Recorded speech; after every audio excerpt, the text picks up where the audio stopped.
My name is Justin Chan. I was a bio major. How did you get into cooking? Let's start talking about that. How did I get into cooking?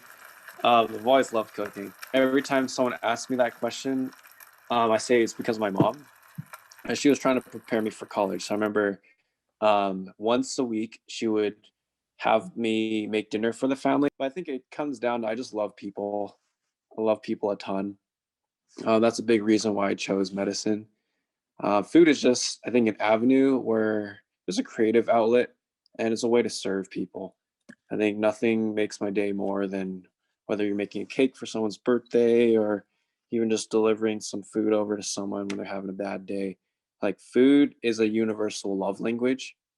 You've heard of the five different love languages. Like some people really feel and express love through like physical touch, like giving people hugs.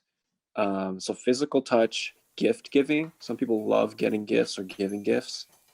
There's quality time. You just need to sit at a coffee shop and talk for hours. There's service. I'm a service person. And lastly is words of affirmation. I think food is the fifth for most people. I haven't heard of a single person that doesn't like food. So I think it's a really good way to love people and just serve them.